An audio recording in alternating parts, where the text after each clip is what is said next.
Students हमने start की थी rain on the roof. Some technical problem was there, that's why I have to shoot it again. तो हमने कहाँ तक किया था कि रेन ऑन द रूफ के बारे में हमने बात की थी. तो शुरू करते हैं हम रेन ऑन द रूफ को.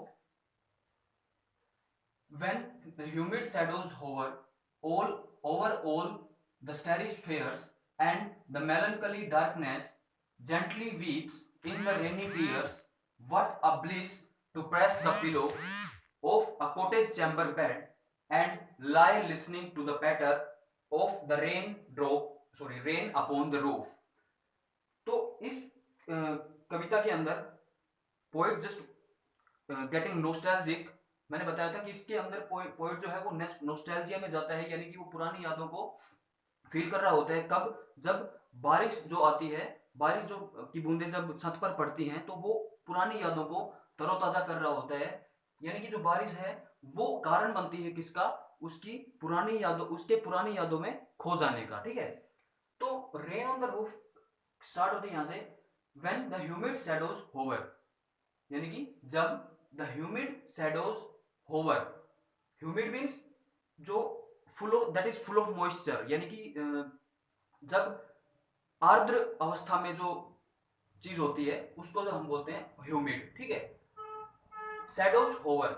अब होवर क्या, होवर का मतलब क्या होता है? होवर का मतलब होता है मंडराना. ठीक है. तो मंडराता क्या है? पानी से भरा, मॉइस्चर से भरा क्या होता है? शैडोज. कौन सी शैडोज? किसकी बात हो रही है यहाँ पे? बादलों की. ठीक है. तो कह रहा है कि जब होवर करता है, मंडराते हैं क्या? ह्यूमिड शैडोज, यानी कि बादल, that are, those are full of moisture. ठीक है. Over all the starry spheres. कहां मंडराते हैं वो? स्टेरिस्फेयर के अंदर. स्टेरिस्फेयर मतलब जो स्टार्स से भरा हुआ स्फेयर है. स्टार्स मतलब जो आकाश में तारे हैं, उसी से बना है हमारा स्टेरी. स्टार से बना है स्टेरी, यानी कि तारों से भरा स्फेयर. अब तारों से भरा क्या होता है? आकाश. तो आकाश जो है वो तारों से भरा है, और उस तारों से भरे आकाश में बादल मंडरा रहे हैं. And the मेलनकली darkness.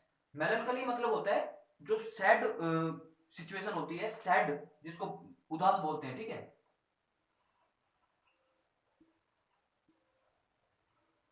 ठीक है.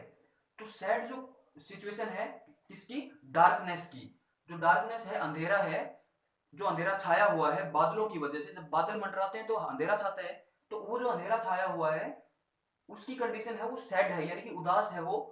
और वो टीयर्स गिरा रहा है, यानी कि gently weeps in the rainy tears. और वो रो रहा है. कैसे? रेनी टीयर्स के साथ. बादलों के टीयर्स गिर रहे हैं उसके डार्कनेस के. ठीक है. तो rainy tears are falling down in the form of weeping, यानी कि रोने की फॉर्म में वो रेनी टीयर्स को नीचे गिरा रहा है. क्या? Darkness. What a bliss to press the pillow.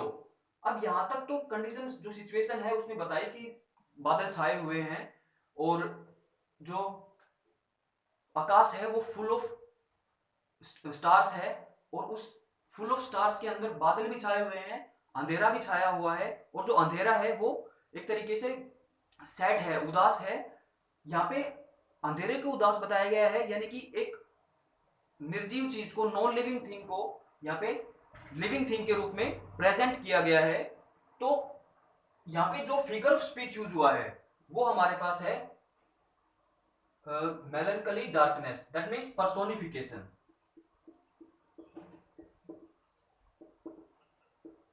ठीक है. पर्सोनिफिकेशन को यूज कर रहा है, यानी कि पर्सोनिफाई कर रहा है किसको? डार्कनेस को. क्या बता के? उदास बता के. उदास तो हम होते हैं, यानी कि जो जीव जंतु होते हैं, या फिर जो पर्सन, या फिर हम कह सकते हैं ह्यूमन बीइंग जो है वो उदास होते हैं, उदास अवस्था में होते हैं कभी. तो उस चीज को वो किससे कंपेयर कर रहा है? यानी कि डार्कनेस को लिविंग चीज बना के शो कर रहा है. तो इस चीज को हम क्या बोलेंगे? पर्सोनिफिकेशन. यानी कि जो फिगर ऑफ स्पीच यूज होगा यहाँ पे वो क्या होगा? पर्सोनिफिकेशन. अब हमारे पास मैंने बताया कि फुल ऑफ स्टार्स है, बादल है, बादल मंडरा रहे हैं, और जो डार्कनेस है वो विपिंग फॉर्म में है, यानी कि रो रही होती है. किसकी फॉर्म में? रेनी टीयर्स की फॉर्म में, यानी कि आंसू जो गिर रहे हैं उसके वो बारिश के आंसू हैं. ठीक है. अब कहता है what a bliss to press the pillow. अब ये पोइट है वो खुद की सिचुएशन बता रहा है कि वो एक कोटेज चैम्बर के अंदर है, ठीक है, लाई करता है और लिसन कर रहा है पैटर साउंड को।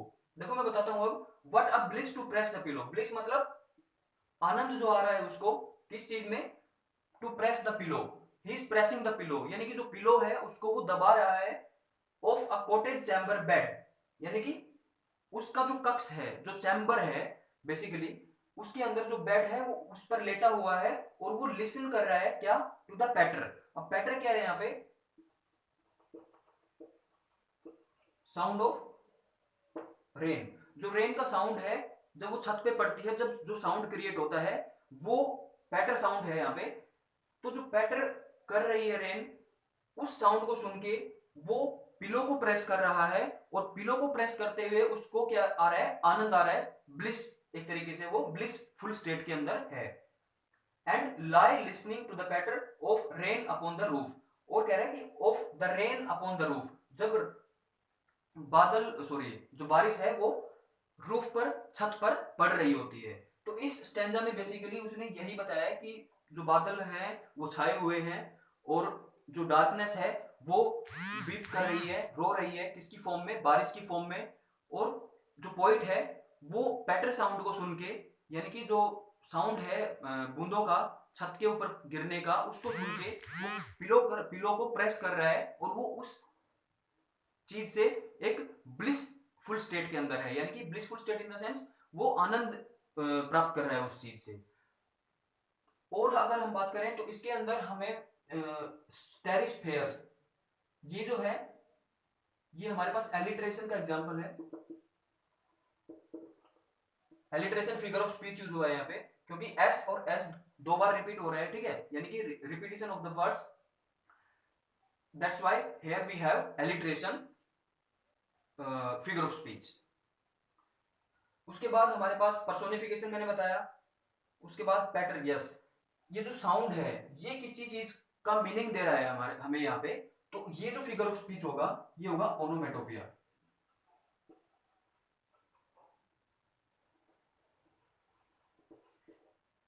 ठीक है, तो ओनोमेटोपिया है ये फिगर ऑफ स्पीच यहाँ पे कवि ने यूज किया है, क्योंकि यहाँ पे जो साउंड है वो पैटर साउंड है, जैसे मैंने बताया था स्प्लैशिंग साउंड, बजिंग साउंड, इसी तरीके से यहाँ पे पैटर साउंड है जो बारिश का साउंड है उसको शो कर रहा है। ठीक है, और यहाँ पे फिगर ऑफ स्पीच कौन सा यूज हुआ है, ओनोमेटोपिया। इसके अंदर इतना ही है मेनली। हाँ, एक और यहाँ पे press the pillow, P again P, यानी कि पी बार बार रिपीट हो रहा है, तो यहाँ पे भी कौन सा फिगर ऑफ स्पीच होगा, एलिट्रेशन। ठीक है, तो आज के लिए इतना ही। आई होप आपको समझ में आई होगी ये पोइम। ठीक है, ये जो स्टैंजा है बेसिकली, नेक्स्ट क्लास में हम जो रिमेनिंग स्टैंजाज हैं उनको डिस्कस करेंगे। तब तक के लिए अच्छे से काम कीजिएगा, मेहनत की करते रहिएगा। Thank you very much.